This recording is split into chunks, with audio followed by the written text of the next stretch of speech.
I shouldn't have asked him to try again that night. If I'd known what it would cost us, I would have kept the truth buried where it belonged. They say a rancher can't outrun fate, but Luke Calloway tried. Tried to outrun the rumors that chased him across Bitter Creek. Tried to outrun the shadows trembling inside his young bride. Tried to outrun the one sentence Evelyn whispered every night like a prayer carved out of fear. Let's try again tonight. And by the winter that followed, those 5 words would decide the end of a man and the beginning of a woman she never knew she could become. On the night the flame finally burned low, when the house shook with the weight of the truth she'd been running from, Luke wasn't the one who stepped back first. She was. But that wasn't the twist the valley remembered. Before we ride deeper into this story, if you're listening from anywhere in the world, drop your city in the comments. Stay with this tale until the end. And don't forget to subscribe for more Western love. The wind had a way of finding her first. It slipped under the borrowed lace at her wrists, tugged at the hem of the dress she had never seen before this morning, and carried the taste of dust across her tongue. Evelyn Moore stood on the wooden steps of the small church in Bitter Creek, like a girl who'd wandered into the wrong life, and was too frightened to ask her way back out. Her hands shook around the small bouquet Mabel Stringer had shoved into them. She'd nearly dropped it twice. She wasn't sure she could keep it steady for the vows. Inside the church, the pews creaked as folks settled in, curiosity drawing them more than celebration. Mail-order weddings weren't rare in Montana territory, but a bride arriving alone, thin as a winter branch and pale as a ghost, was something to whisper about.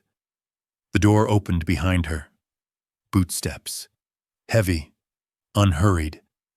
Luke Calloway stepped into the light. The road out of Bitter Creek stretched long and pale beneath the afternoon sun, a thin scar cutting through open country. Luke guided the team with one hand. The other braced loosely on his knee, every muscle in his shoulders pulled tight from thoughts he wasn't ready to name. The girl beside him, his wife now, God help them both, sat small and tense. Her hands folded so neatly it looked painful. Evelyn hadn't spoken since they climbed into the wagon. She hadn't looked at him either. He didn't blame her. He didn't understand her. And that was the problem. The wheels hit a rut. The wagon lurched. Evelyn gasped and grabbed the sideboard. Her shoulder brushed his arm for a heartbeat, just a brush, and she recoiled like she'd touched a branding iron. Luke's fingers tightened on the reins. That wasn't the reaction of a woman who'd written soft-spoken letters about creeks and asters and quiet nights on a Montana ridge. No, this woman flinched before he even reached for her, as though she expected pain as naturally as breath. The horses settled. The silence didn't. Luke cleared his throat. "Did you eat anything this morning?" "Yes," she whispered. Another pause, long enough to feel like a lie. He tried again. "We've a long ride. If you're hungry..." "I'm fine." Her voice barely carried over the wind. Fine. He'd heard that word from enough wounded men to know it meant the opposite. A gust kicked up dust across the road. The sun dipped behind a pale cloud. Luke kept his eyes forward, but his mind circled the same point like a hawk too stubborn to land. Something wasn't right. Not with her. Not with the letters. Not with any of this. He'd expected nerves.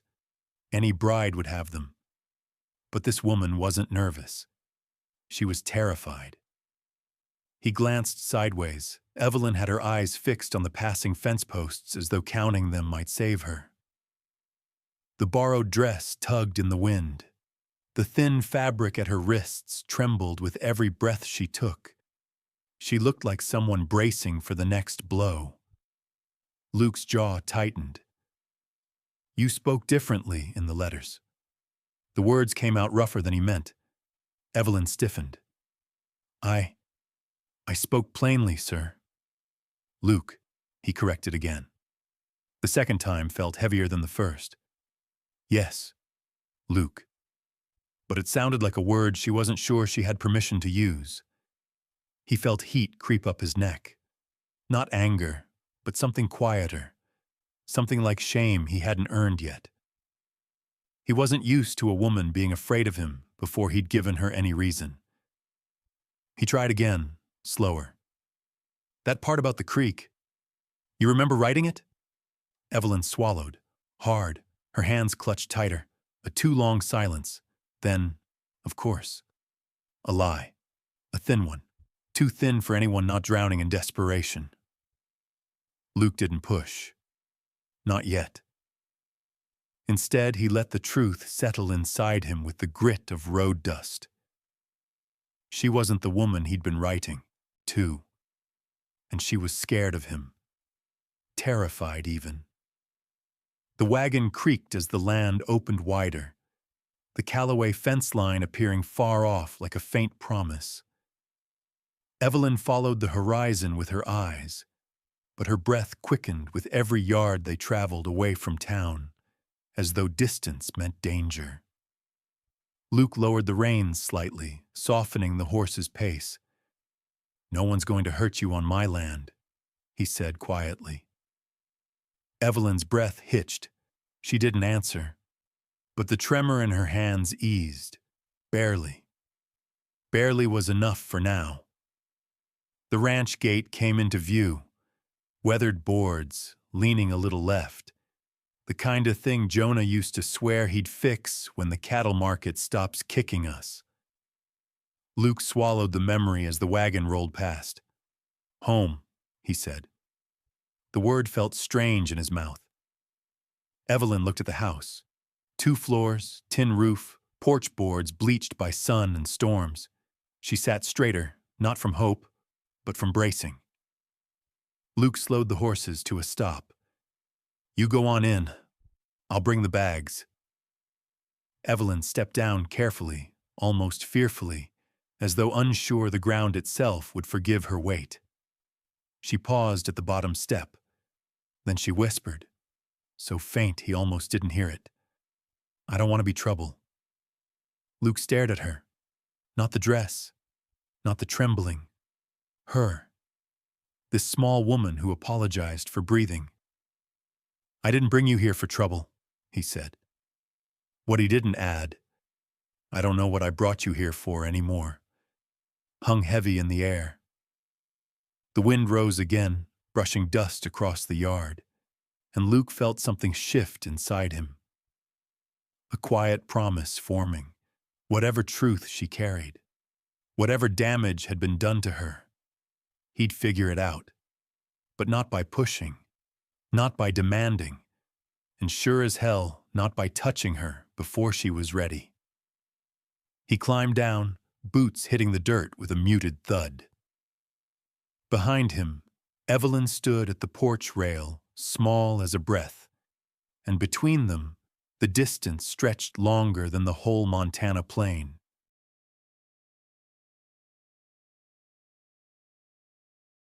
The house was quieter than any place Evelyn had lived. Not safe quiet, not peaceful quiet. The kind of quiet that waited, like a breath held too long. She stepped into the kitchen while Luke carried in the bags. The wooden table was scarred with years of use, the stove iron black and heavy, the floorboards worn soft by boots larger than hers could ever be. She touched nothing. Women who touched things without permission tended to regret it. Still, she needed to make dinner. A wife was supposed to. Her hands moved mechanically, finding potatoes in a sack, pulling a dented pot from a shelf. Luke returned, placing the suitcases near the stairs before resting his hat on a hook. For a moment, he just stood there, watching her in a way that wasn't unkind, but wasn't comfortable either. "You don't have to cook tonight," he said. "It's been a long day." "I'd like to," she whispered. Truth was, she didn't know if she'd like anything ever again. But doing something, anything, felt better than standing still under the weight of his gaze. She peeled too fast. The knife slipped. The potato tumbled to the floor. She gasped softly, reaching to catch it, and the pot on the stove tipped, spilling hot water over her wrist. The burn was sharp, bright. Pain flared up her arm. Luke crossed the room before she could blink. "Let me see." She pulled back on instinct, breath stuttering. He froze, hands suspended midair, not touching, not forcing. "I'm not going to hurt you," he said quietly. She wished she could believe that as easily as he said it. Evelyn extended her arm a fraction. Luke inspected the burn, jaw tightening just a little. He fetched a clean cloth, soaked it in cool water, and pressed it gently to her skin. His touch was careful, so careful she felt foolish for flinching. "Thank you," she murmured. He didn't answer, but he stepped back, giving her more space than most men ever bothered to. She finished the meal with shaking hands. The stew came out thin, the bread half burned, the potatoes uneven. Still, she placed everything on the table and waited while Luke washed up. He took the seat across from her, the chair creaking under his weight. He bowed his head briefly, more habit than devotion, before picking up his fork. They ate, forks scraping plates, the low hum of evening wind under the eaves, the crackle of the stove settling. No conversation, no warmth, just two strangers bound by paper and circumstance. Halfway through the meal, Luke set his fork down. "Evelyn." Her name and his voice made something twist inside her. Not unpleasant, just unfamiliar. "Yes?" His eyes met hers. Not hard, not soft, searching. "Is there anything in the letters, that wasn't true?" Air thinned, walls closed in. Her fingers tightened on her napkin, twisting it small. She opened her mouth, but nothing came. The truth sat heavy in her chest. "I didn't write them. I didn't choose this. I didn't want to be sold." But girls who said such things were sent back. Or worse. So she lowered her eyes instead, shaking her head too slowly to be convincing. I don't know what you mean." Luke leaned back, studying her with a patience that felt more dangerous than anger. "You hesitated today," he said. "During the vows, when the preacher mentioned the creek." The room spun a little. "I was nervous," she managed. A low sound. Not agreement, not disbelief. Just a mark he'd set aside to revisit later. Her hand drifted unconsciously to the small leather satchel hanging from the chair, where the contract her stepfather forced her to carry lay folded like a threat. Luke's eyes flicked to the movement. Evelyn snatched her hand back as though the bag had burned her. Another mark. Another silent question. Luke didn't press. Instead, he returned to his meal, though his appetite was clearly gone. She forced down a few more bites, her stomach knotted tight. When she rose to clear the dishes, her legs trembled. "Leave it," he said, not unkindly, just tired. "I'll do it." She hesitated, unsure if that was an order or a mercy. Luke stood, gathering plates with large, quiet hands. "You should rest. It's been a long day." Her throat tightened. Rest meant the bedroom, the bed, the night. She nodded, timid. "Good night, Luke." "Good night." The word followed her down the hall. Low, unreadable, carrying just enough softness to confuse her and just enough distance to remind her. This wasn't a home. Not yet. Maybe not ever. The bedroom felt smaller than he remembered. Luke stood in the doorway a long moment before entering, hat already set aside, boots cleaned of dust. The lamplight cut a soft gold across the room, too gentle for the knot sitting low in his chest. Evelyn sat on the edge of the bed, hands clasped tight in her lap. She looked like she'd memorized the posture of a bride without learning how to breathe inside it. He cleared his throat. "You can rest. I won't keep you long." Her nod was barely a movement. She didn't look up.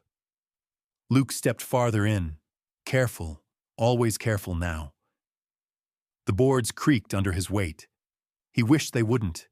Every sound he made seemed to startle her. He tried again, quieter. "If you're cold, I can bring another quilt." "I'm fine," she whispered. That word again, thin as frost, liar as any wounded creature.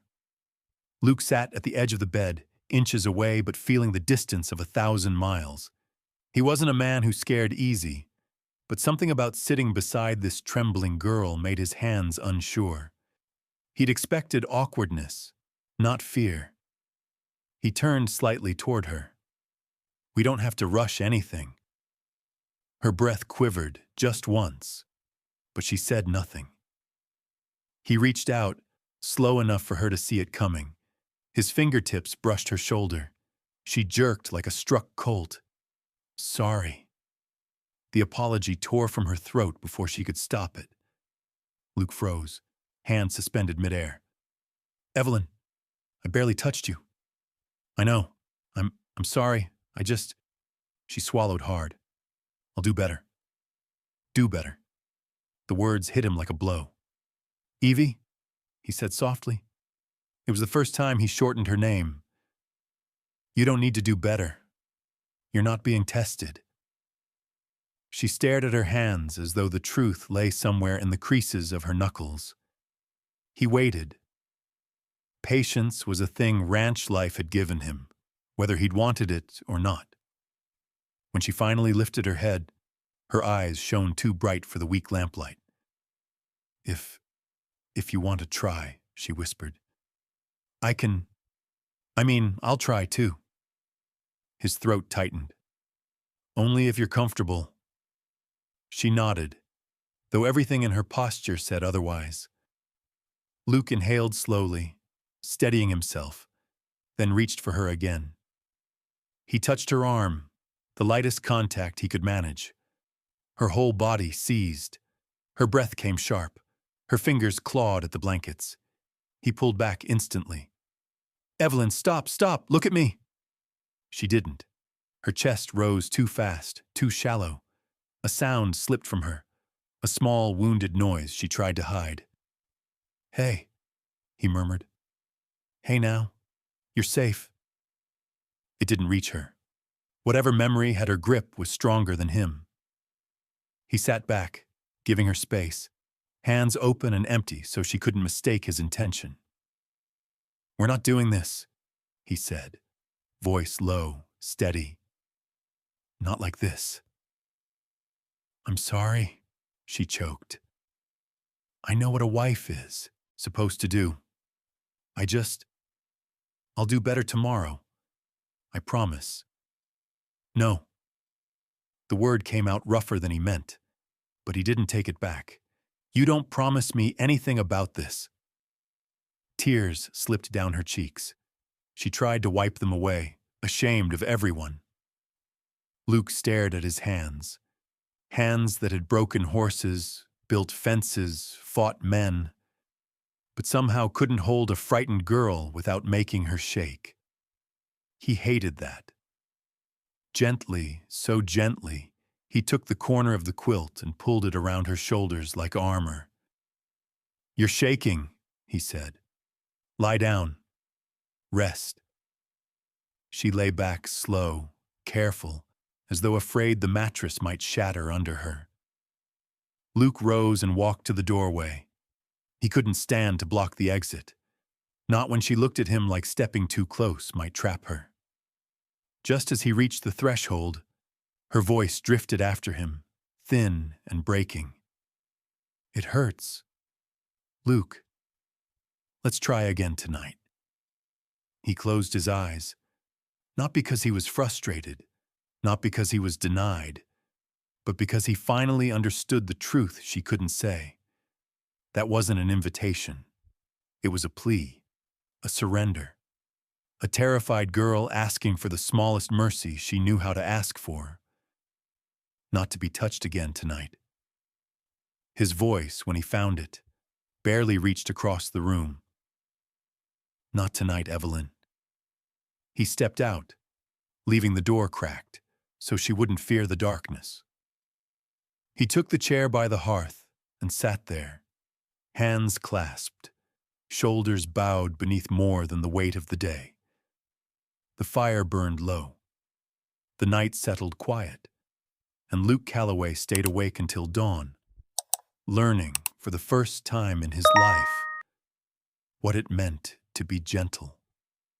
And as Evelyn closed the door to the bedroom behind her, she felt the weight of the truth press like a hand to her sternum. Whatever this marriage was supposed to be, it was already cracking along faults neither of them had words for. Morning broke over the ranch in pale gold, the kind of light that usually steadied Luke's mind.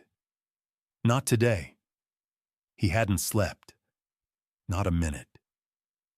He'd heard every sound the house made, the ticking of the stove cooling, the sigh of the boards as the cold settled, the faint, restless turns of the girl sleeping in the room he should have shared with her. Evelyn. He said her name in his head, the way a man might hold a fragile object in both hands, afraid to tilt too far one way or the other. By the time the sun climbed over the ridge, Luke had already hauled water, checked the horses, and stacked kindling. Work should have cleared his thoughts. It didn't, because every time he blinked, he saw her flinch. Every time he inhaled, he heard her whisper, "It hurts. Let's try again tonight." As if pain was something she owed him. Bootsteps sounded behind him. Eli, one of his ranch hands, walked into the yard carrying a feed sack and something else Luke hadn't heard from him in months. A grin. "Mornin', boss," Eli said, too casual. "Congrats on the weddin'. Heard it was quiet." Luke's jaw tightened. "You heard wrong." "Oh, I don't know." Eli leaned on the fence rail. "Folks say you slept in that old rocking chair in the front room. Must have been one hell of a honeymoon." The words didn't come out cruel, but they stung like they did. Luke turned, stare sharp enough to send a bull back into its pen. "You mind your own business." Eli's grin faltered. "Just repeating what town's saying." That was worse. If town knew he'd slept outside the bedroom, then someone had talked. Mabel, the preacher? No, more likely someone had seen Evelyn alone in the boarding room before the ceremony. Bitter Creek loved gossip the way dust loved wind. Luke forced his voice steady. "That's enough." Eli nodded, backed off. But Luke could feel the weight of the rumor spreading already, crawling under doors, slipping through cracks. A man who couldn't consummate his marriage wasn't a man in this territory, and Evelyn would bear the shame long before he would. He found her in the kitchen later, folding the same cloth twice, 3 times, hands moving, mind miles away. She looked up when he entered, eyes still rimmed with exhaustion. "Did you rest?" he asked quietly. "A little." She hadn't. He could see it. Luke set the kettle on the stove, giving her space. "Evelyn, something's been said in town." She froze. He continued, careful with each word. Folks talk about anything they don't understand. Doesn't mean they're right. Her fingers tightened around the cloth. They're talking about the wedding night? He hated how her voice cracked on the last two words. Does it matter what they think? He asked. Yes, she whispered. Because it matters to you. Luke's breath stilled. She thought that? After everything last night, she thought he cared about the bragging rights of Bitter Creek? He stepped closer but stopped several feet away, not daring to crowd her. Look at me, Evelyn. She lifted her head slowly. I don't give a damn what this town thinks of my marriage, he said. But I care that you're afraid.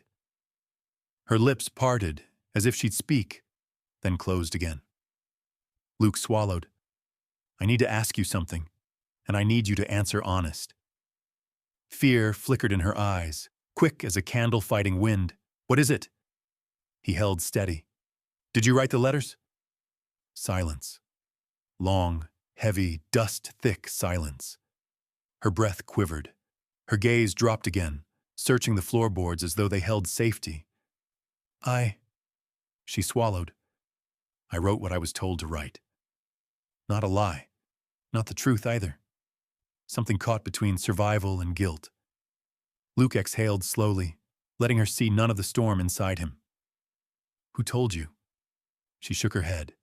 Small, desperate. Please don't make me say. He didn't push. Couldn't. Not when her voice shook like that. Instead, he stepped back, giving her the gift of distance. All right. Not today. Her shoulders sagged, relief and shame collapsing over each other. But the truth had already rooted itself in him. She was hiding something, not out of deceit, out of fear.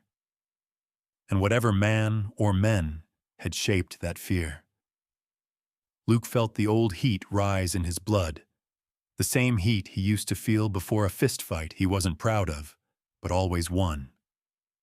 He turned away before she could see it. Eat something, he said softly. I'll be outside. The screen door creaked behind him, then snapped shut. Wind tugged at his coat, and as Luke walked toward the corral, he realized something with a clarity that settled deep. Whoever had hurt Evelyn before she came here, whoever had forced her into this marriage, he'd find out. And God help that man when he did. The Bitter Creek Bank sat at the end of Main Street, its brick walls holding the morning chill like a grudge. Luke tied his horse out front, feeling the weight of the errand settle across his shoulders. He'd meant to come in a week ago to discuss the loan extension.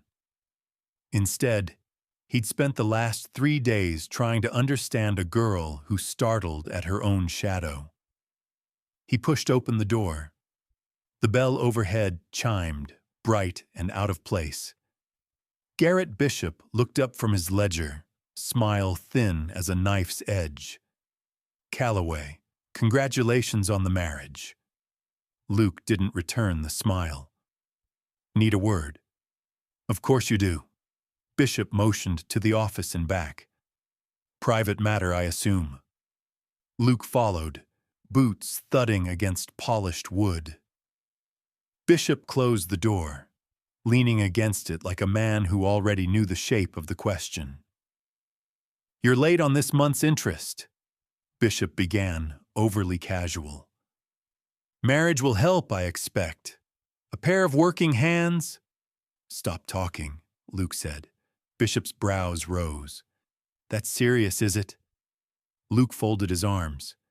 Tell me something. Why'd the preacher mention the creek behind my house during the vows? Bishop blinked once. Too slow. Why, that was in your letters, wasn't it? Funny thing, Luke's voice dropped. Evelyn didn't seem to recall writing it. Silence stretched, dust thick. Bishop's smile returned, sharper now. Brides get nervous, Calloway. They forget things. This one forgot everything, Luke said, jaw tight. The creek, the ridge, the asters. She flinches when I move too fast. She's scared of men, terrified even. And that concerns you? Bishop's tone shifted, just slightly, just enough. Or embarrasses you? Luke didn't rise to it. Answer the question. Bishop sighed, setting down his pen. Look, I merely help arrange matches. Some families embellish. Some girls need guidance writing letters men actually respond to. Guidance. Luke let the words settle like grit on his tongue. Someone else wrote them. I didn't say that. You didn't have to. Behind Bishop, sunlight cut in through the blinds, slicing the office into bars of gold and shadow. The older man stepped forward, hands clasped behind his back.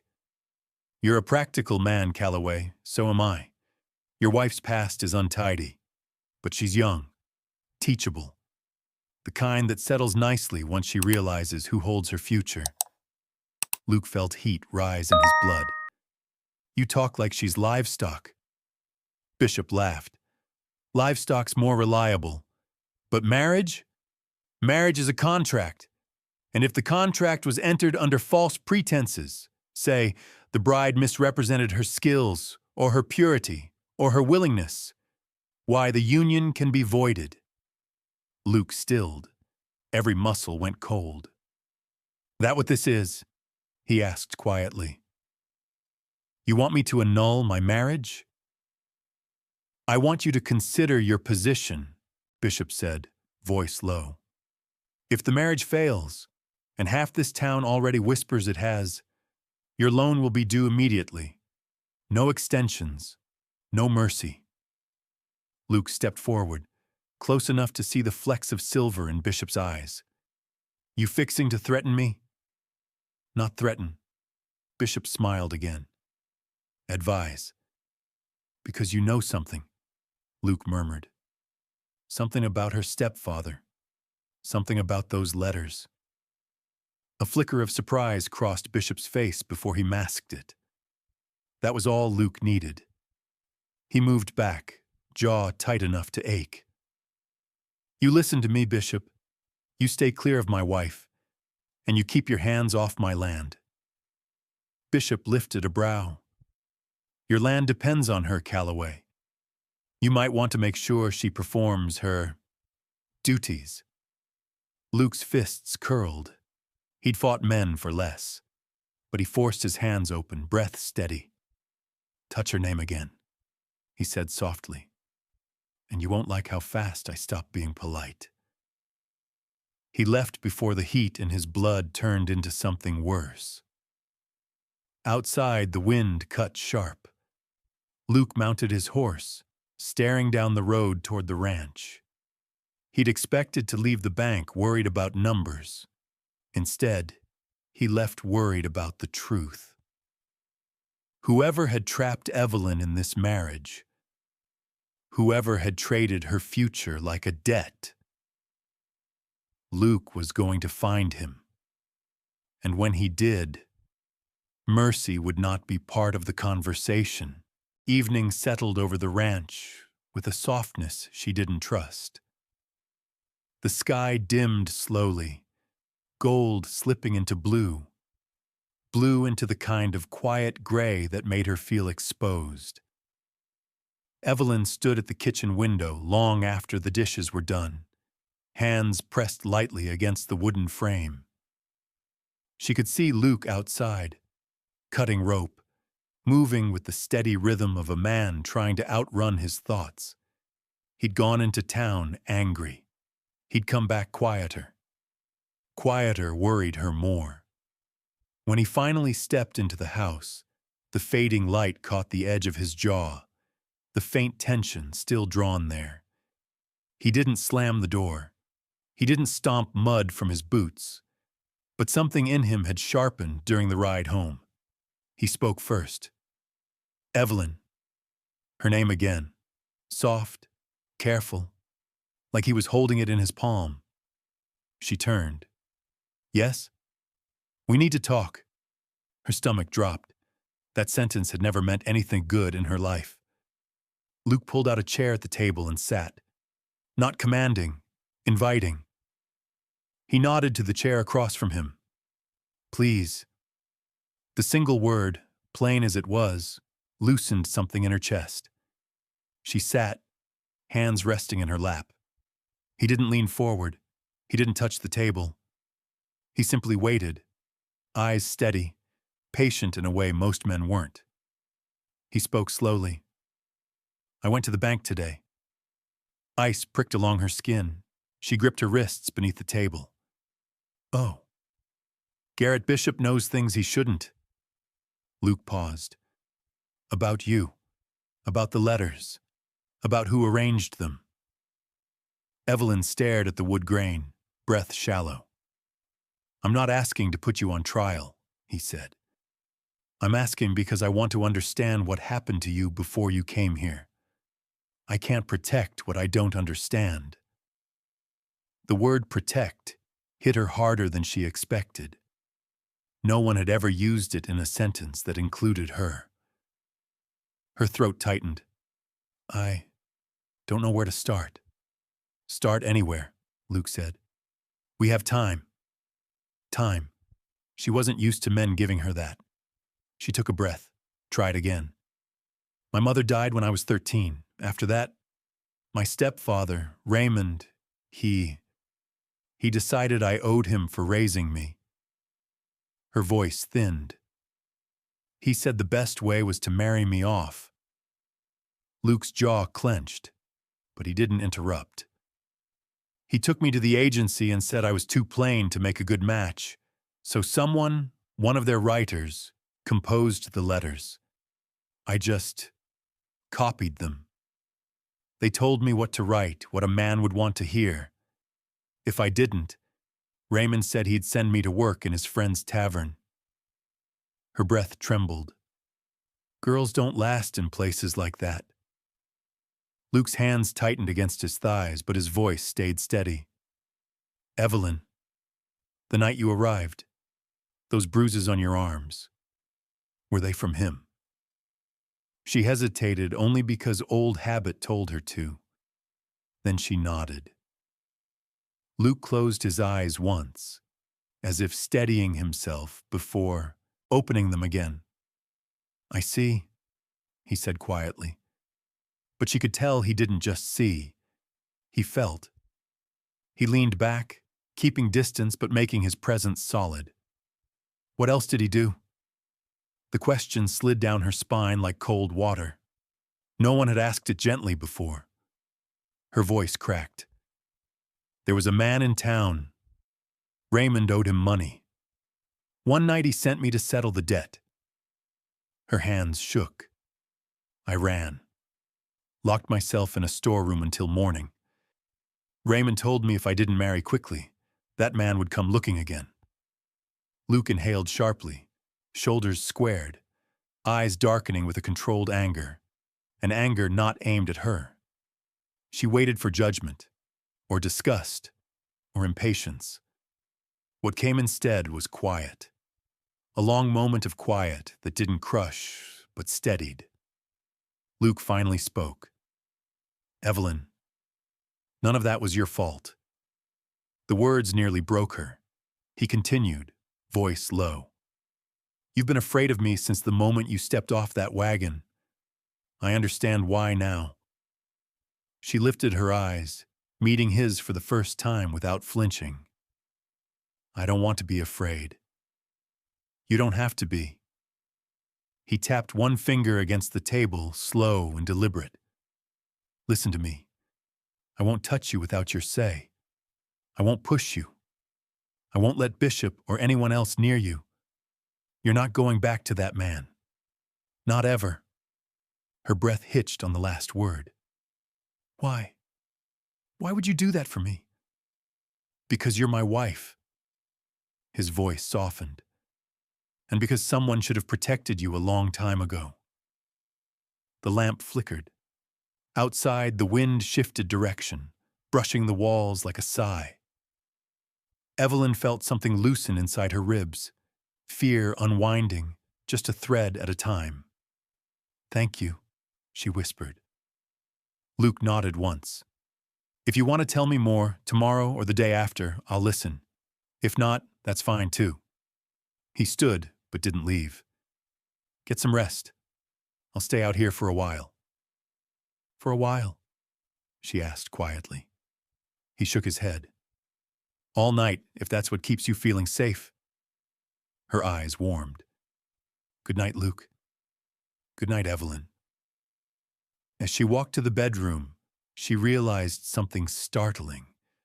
For the first time since she'd arrived in Montana, the morning after her confession should have felt lighter. The sky was bright, the house warm, the ranch hands calling to each other in the yard. Life moved on the way it always had. But inside Evelyn, something twisted. Luke had listened, truly listened, his patience deeper than any kindness she'd ever known. And instead of easing her fears, that gentleness only sharpened another thought. You don't deserve it. You're failing him. Fix it before he regrets choosing you. All day the words echoed. She watched Luke from the window while she scrubbed the kettle. Watched him stack fence rails, lead the horses, talk quietly with Eli.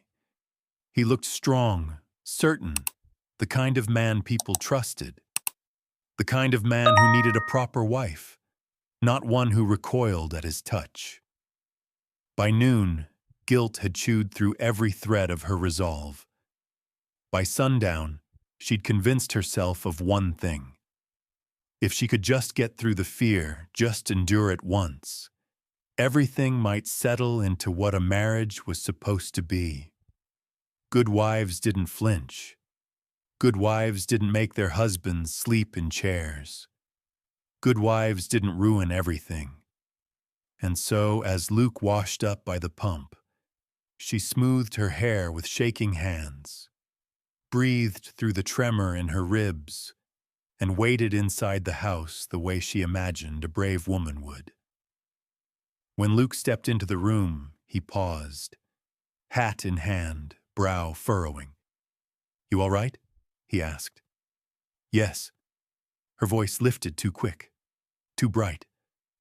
"I thought maybe tonight we could try again." The words nearly stuck in her throat, but she forced them out, terrified he might hear the truth beneath them. Luke's entire posture changed, subtle but sharp, a man hearing something he didn't trust. "Evelyn, you don't have to." "I want to," she lied. She stepped closer, too close. Her fingers touched his sleeve. Even that small contact lit panic inside her, but she swallowed hard, willing her body to behave. Luke noticed instantly. Her breath shortened, her shoulders locked. Her eyes went unfocused. Not here, not now, but back in that storeroom where the latch had held through the night. "Evelyn." His voice dropped. "Stop." She didn't. Couldn't. If she stopped, she'd drown under her own shame. She moved closer, hands trembling as they reached for him again. "Please, just let me. I know what a wife should do. I know you're trying to be patient. Evie, don't. I don't want you to regret marrying me." Luke caught her wrists.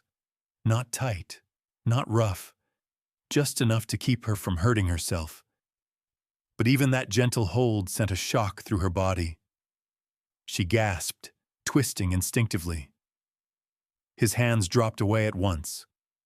The fear took her then, fast and brutal. Breath fractured, knees weakened. The room blurred and pulled sideways. She tried to hide it, but the sob ripped free anyway, raw and strangled. "I'm sorry," she whispered. "I'm sorry. I'm trying. I'm trying." Luke stepped back. So far the lamp no longer touched him. His chest rose once, sharply, a man swallowing a storm whole. Then he turned away and drove his fist into the support beam. The crack of knuckles on wood echoed through the house. blood beaded across his skin. He didn't make a sound. He stood there, hand braced against the beam, shoulders heaving once before he mastered himself. When he finally spoke, his voice sounded scraped, raw. "Don't ever do that again," he said quietly. Her breath hitched. "Do what?" "Hurt yourself to please me." He faced her fully now, eyes fierce, not angry at her, but at the world that had taught her such a thing. "That's not love, Evelyn. That's fear wearing a mask." Tears blurred her vision. I want to be enough." "You already are."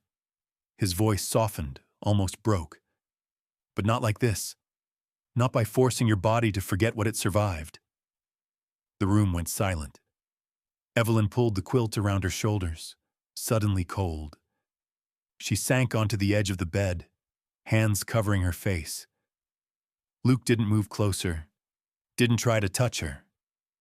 He simply knelt beside the hearth, wrapping his bleeding hand in a cloth, breathing slow, steady breaths as if fighting something inside himself.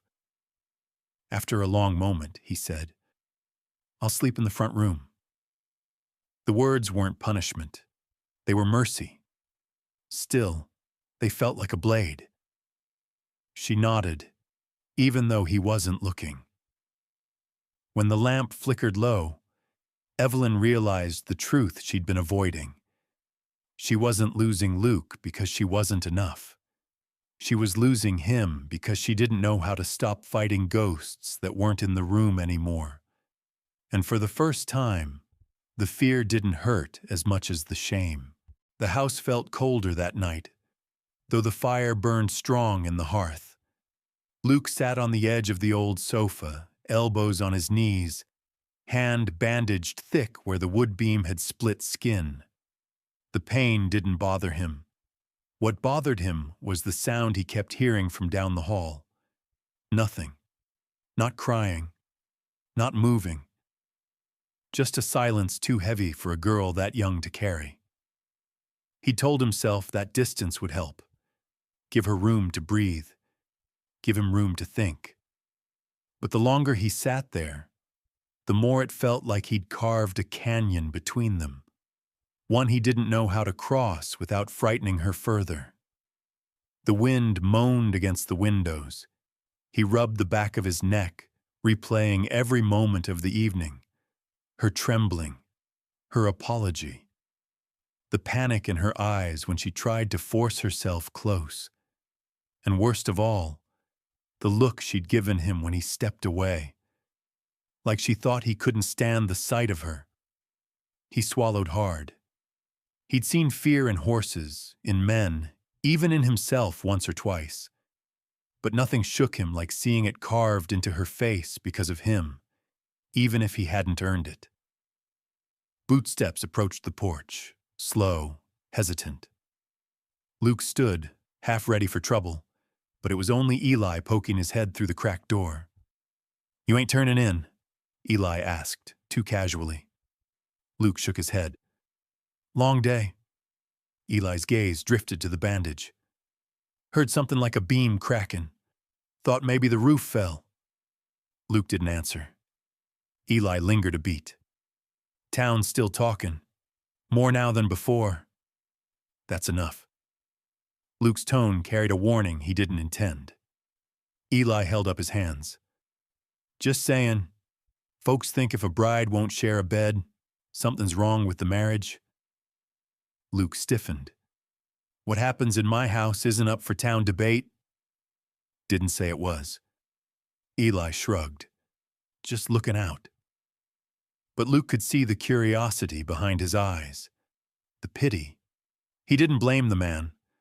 Rumors had a way of planting themselves deep in these parts. But the sting was sharper tonight. When Eli finally left, Luke shut the door and leaned against it. The rumors didn't matter. But the effect they would have on Evelyn, that mattered more than anything. He returned to the sofa, laying back with a sigh that felt heavier than a day's work. He stared at the ceiling, tracing the knots in the timber. Every groan of the boards sounded like her footsteps, though she never came out. He wished she would, not so he could touch her, just so he could tell her he hadn't left because of disgust, but because he feared breaking something already fragile. Evelyn didn't sleep.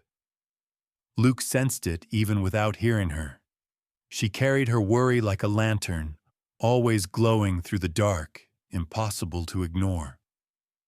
At some point near midnight, he stood and paced the front room, as if walking might settle the storm inside him. But each step only churned the questions deeper. Was he doing right by staying away? Was she right to think he regretted marrying her? Was this distance helping or hurting? He raked a hand through his hair, frustrated. He'd broken horses with less trouble than understanding her heart. A light shuffle came from the hall. Luke froze. Evelyn stepped into the doorway, quilt wrapped around her shoulders, hair loose and shadowed. Her eyes dipped immediately, as if afraid to meet his. "Did I wake you?" Luke asked. "No." Her voice was small. I just wanted to say, you can come back to the bedroom if you want." He shook his head gently. "Not tonight." Her fingers dug into the quilt. "Do you not want to share a room with me anymore?" The question cut deep. "Evie."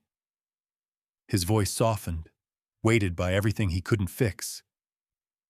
"I'm sleeping out here because I'm trying to give you space, not because I want distance." She lifted her eyes, unsure. "You don't think I'm broken?" The word hit him like a fist. "No," he said, firmer than anything he'd spoken all day. "You hear me? No. You're hurt. You're scared. But broken? Never." Her breath trembled, just a flicker. He took half a step closer, only half, waiting to see if she flinched. She didn't, though her grip on the quilt tightened. "You're safe here," he said. "Safer than you've ever been, I'd wager. But I won't rush you. I'd rather sleep on this damn sofa 100 nights than push you 1 inch past your comfort." Her lips parted, something like gratitude flickering in her eyes, bright, then gone. "I'm sorry," she whispered, "for earlier. You've got nothing to be sorry for." The wind rattled the window again. Evelyn pulled the quilt tighter. "I'll let you rest," she said, stepping back. "Good night, Evelyn." She hesitated, only a breath, then whispered, "Good night, Luke." When the hall swallowed her again, the house settled into its cold quiet. But beneath the quiet, something else stirred. Not trust yet, not healing yet, but the first small shift in a wall far older than their marriage. And Luke, lying on the sofa with his hand throbbing and heart full, finally understood. Distance hadn't solved anything, but it had stopped the hurting. For now, that would have to be enough. Sunday mornings carried a certain peace across Bitter Creek.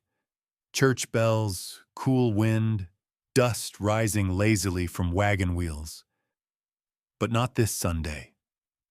Not when half the town gathered like crows on a fence, whispering into gloved hands the way people do when they believe someone else's misery is morning entertainment. Evelyn walked up the church steps with her fingers cold and numb, though the sun was warm. Luke walked beside her, broad shoulders squared, steps deliberate. He didn't touch her. He hadn't since the night she fell apart.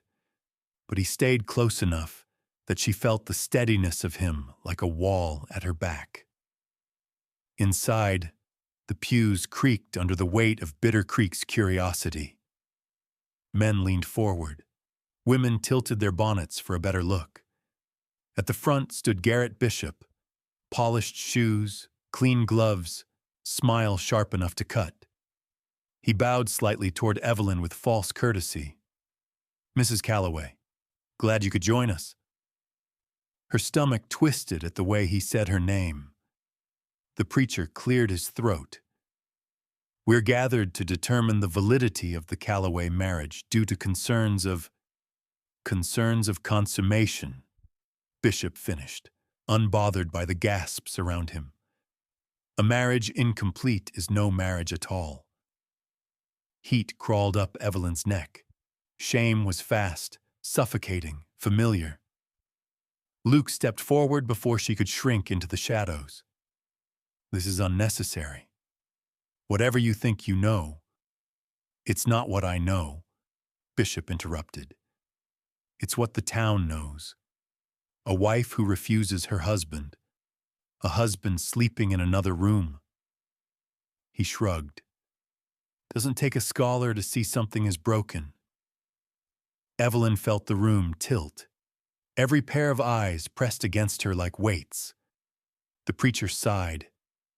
"Mr. Calloway, do you deny the marriage remains unconsummated?" Luke opened his mouth, but Evelyn wasn't listening to him. She could only hear Bishop's words repeating like a hammer striking the inside of her skull. "Refuses her husband. Refuses. As though she'd chosen fear. As though she'd chosen pain." Luke's voice cut through her spiraling thoughts. "If you're looking for blame, put it on me," he said. "I didn't."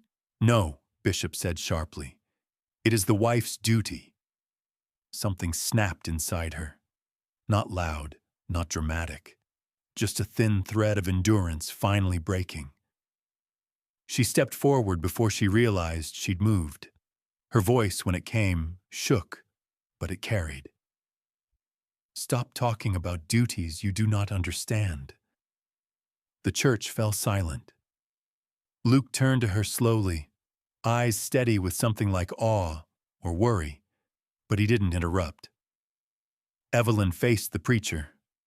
"We tried," she said, her voice trembling but clear. "Night after night. And that is the consummation of a marriage. Trying together, in truth and in kindness. It isn't about whether fear has loosened its grip yet."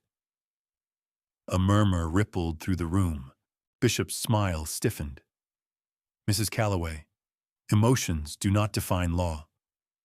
"No," she said softly, "but they define people, and people make vows, not contracts."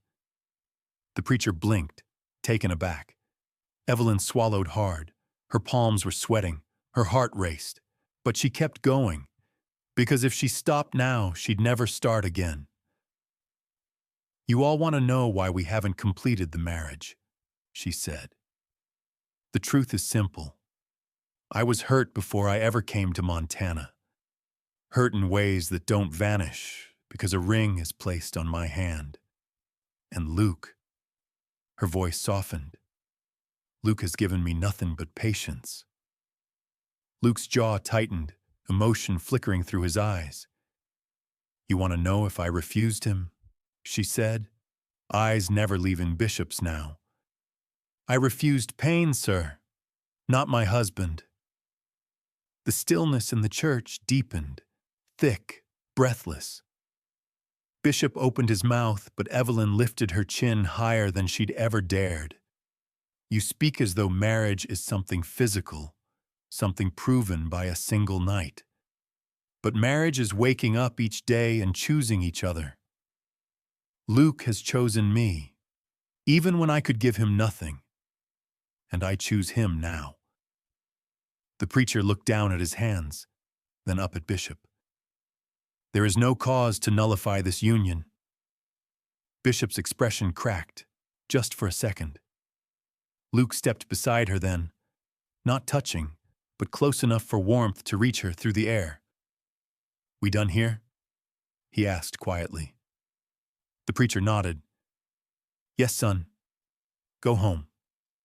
Evelyn exhaled shakily, legs weakening beneath her. Luke didn't take her hand, didn't guide her. He simply walked with her, matching her pace, letting her feel the strength without forcing it. Outside, the wind lifted her hair gently. For once, it didn't feel like a warning. It felt like a release. The house was dim when they returned from the church, quiet in a way Luke hadn't heard in months. Not oppressive quiet, different. A quiet with room in it. A quiet that waited for the next breath instead of fearing it. Evelyn walked ahead of him, fingers brushing the banister, her steps slower than usual. The courage she'd shown that morning still stunned him. He'd known she carried strength somewhere inside, buried under fear and old wounds. But seeing it, hearing it in her voice, had cracked something open in him. He followed her into the bedroom doorway and stopped. She stood near the bed, quilt folded back neatly, as if she'd prepared the room for something. Not consummation. He knew that much. But something else. Something gentler. She turned, hesitant but not shrinking. Luke? Yes? Would you? Her fingers knotted in the fabric of her skirt. Would you stay with me tonight? Not share the bed as husband and wife. Not touch me, just stay.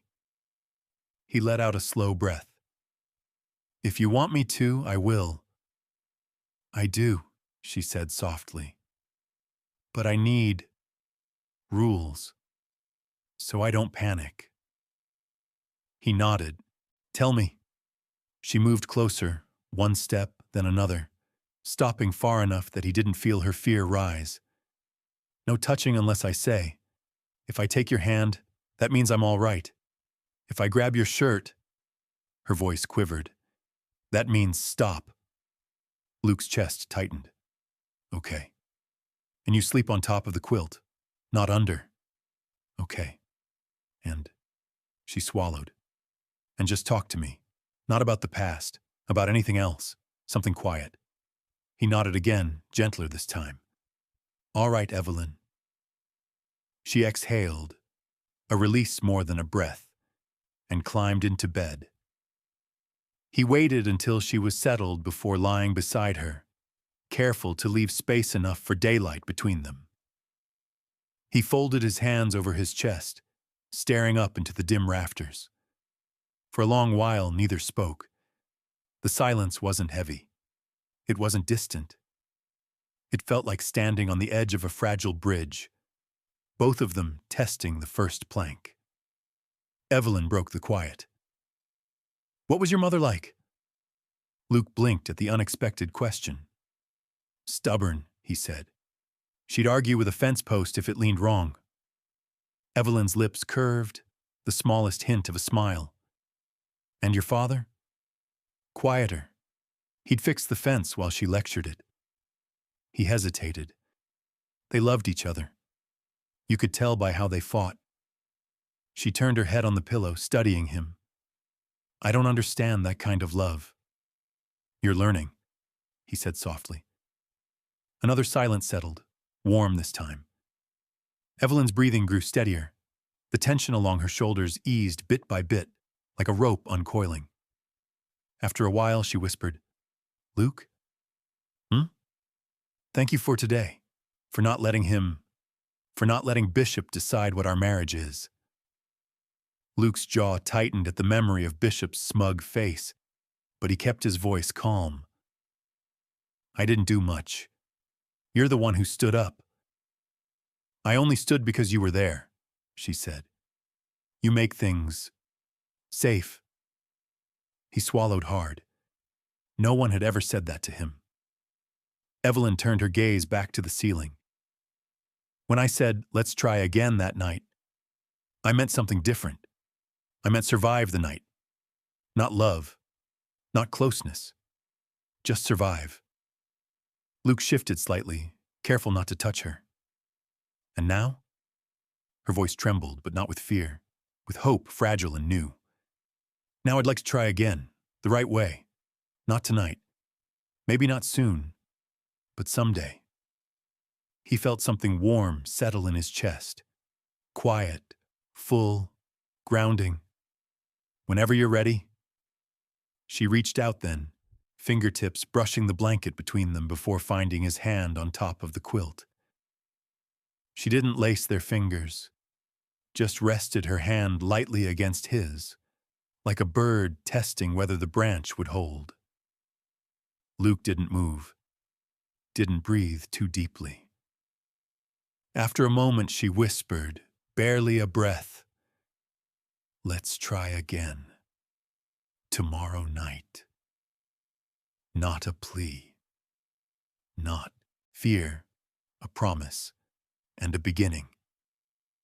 "Tomorrow night," he echoed. Outside, wind brushed against the window like it carried the last remnants of a storm away from them. Evelyn's eyes drifted closed, her hand still touching his. For the first time since she stepped into his life, she fell asleep without trembling. Luke stayed awake long after, watching the rise and fall of her breath, feeling the weight of her trust settle around him like a blanket he'd been waiting his whole life to wear. The house felt different when they returned, lighter somehow, as though the walls themselves had been holding their breath and finally let it go. Luke pushed the door open and stepped aside so Evelyn could enter first. He didn't touch her back, didn't guide her through.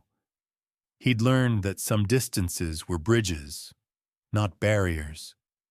She walked in slowly, almost cautiously, as though afraid the quiet might vanish if she disturbed it.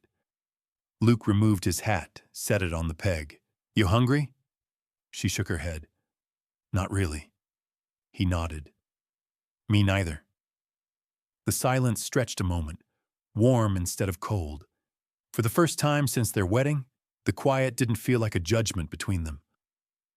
Evelyn clasped her hands, looking down. "Luke, back there at the church." Her voice trembled, but not from fear this time, from something braver. "I didn't mean to speak over you." "You didn't." He leaned a shoulder against the doorframe, keeping his voice steady. "You spoke for yourself. That takes grit. More than most folks in that room will ever have." A small breath left her, a sound halfway between a sigh and relief. Luke watched her for a long moment. He wanted to tell her how proud he was, how she'd stood straighter than any man in that room, how it shook him, seeing her strength shine through all that fear. But Luke Calloway wasn't a man of flourishes. He used words the way he used bullets, only when he meant them. "You did good, Evelyn." She lifted her eyes at that, and he swore the whole damn room brightened an inch. Later that evening, she hovered in the bedroom doorway while he spread a blanket on the sofa again. He didn't look up, but he felt her gaze like a hand resting lightly between his shoulder blades. "Luke," she said finally. He turned. Her fingers twisted the edge of her sleeve, but she didn't look away from him. "I don't want you to sleep out here tonight." His breath caught, not in hope, but in caution. He stepped closer, slow, careful. "Evie, you don't owe me anything because of what happened today." "I know," she swallowed. "It isn't about owing. I don't want to be alone tonight." He searched her face, checking for panic, for hesitation, for anything that whispered not ready. But all he found was tired courage. "All right," he said gently. "If you're sure." "I'm sure." Her voice was soft, but steady. "But not for that. I don't want to try anything except being near you. Just that." His chest tightened. Something warm, heavy, protective curling deep inside him.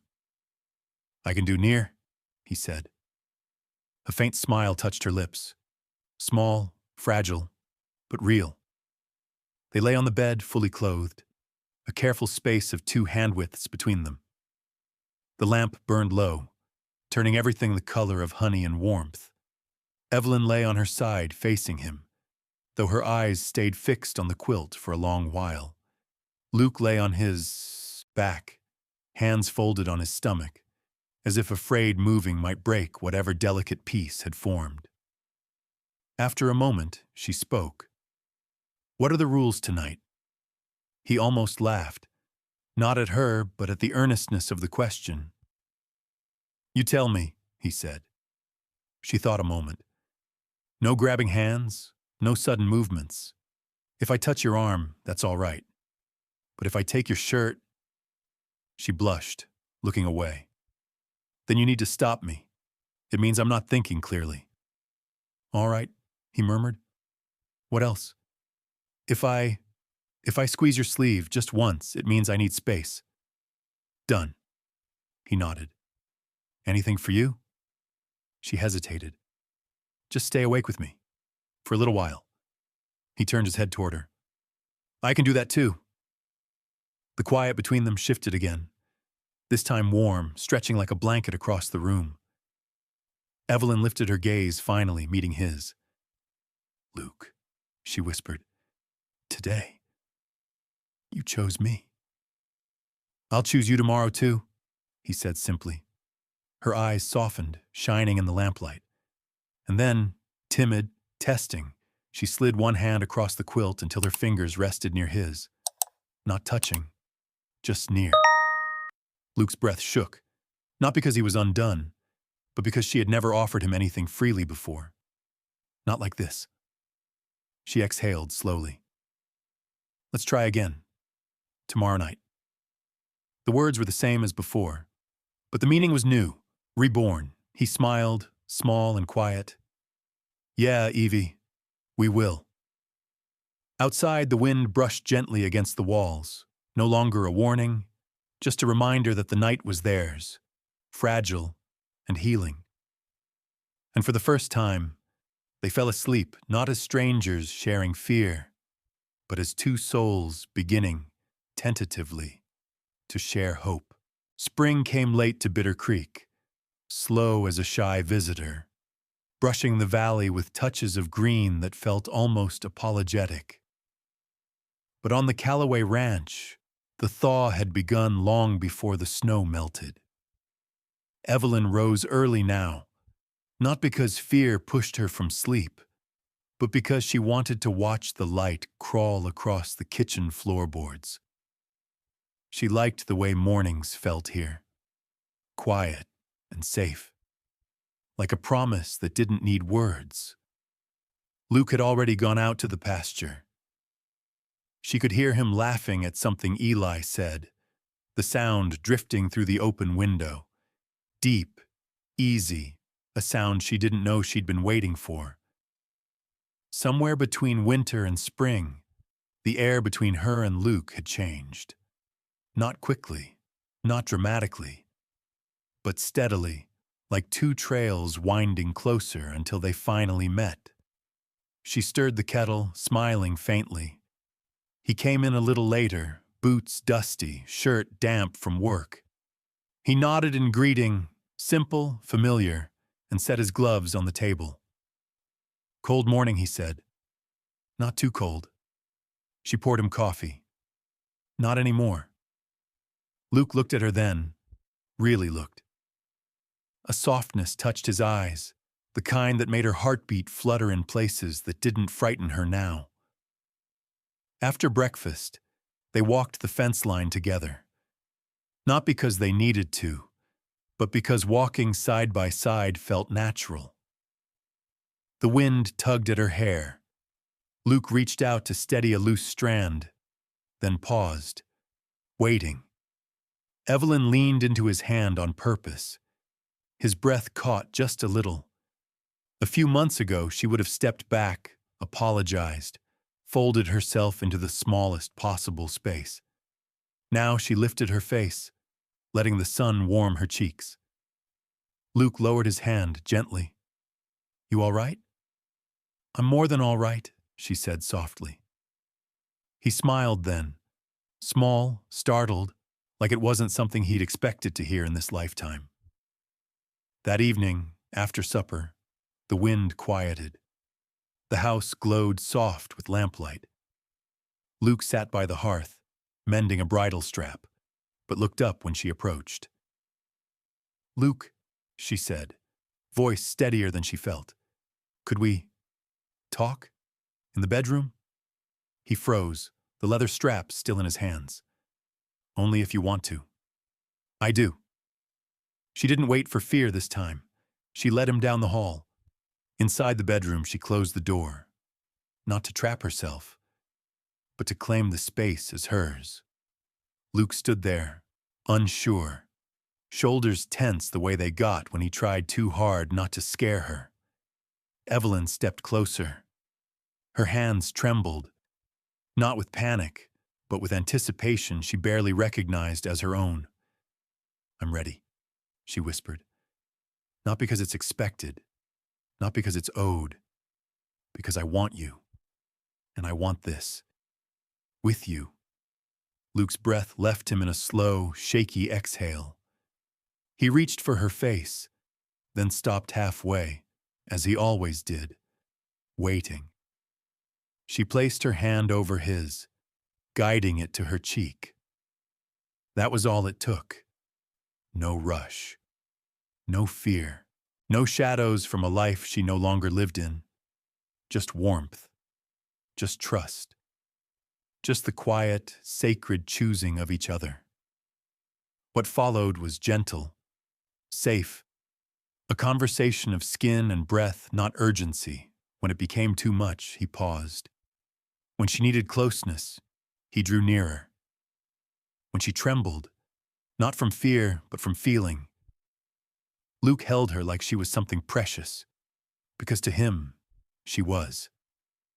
Later, wrapped in quilts, the windows humming with spring wind, Evelyn rested her head on his chest. His fingers traced idle patterns along her arm, slow, steady, grounding. "Luke?" she murmured. "Hmm? Do you remember the first night? When I said, 'Let's try again tonight'?" He tensed for a moment, shame flickering across his face. "I remember." She lifted her head, meeting his eyes. "I said it because I didn't know how else to survive," she whispered. "But tonight, I say it for a different reason." His hand slid up to cradle the back of her neck. "What reason is that?" "So I can love you better tomorrow." Luke closed his eyes, as if the words hit somewhere deep. When he opened them again, they were warm enough to melt the last frost inside her. "I'll take tomorrow," he said, brushing his thumb across her cheek. "And every night after."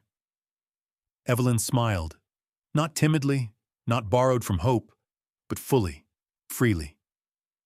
Outside, the wind shifted, the ranch settled, and for the first time in her life, Evelyn felt the world open instead of close. A family not inherited, a home not forced, a love not taken, but chosen. And so, as the last lantern dimmed on the Callaway Ranch, Luke and Evelyn found themselves standing in a kind of quiet neither of them had ever known. Not the quiet of fear, not the quiet of loneliness, but the quiet that comes when two wounded souls finally understand they don't have to walk the trail alone anymore. There will be storms ahead. Every life has them.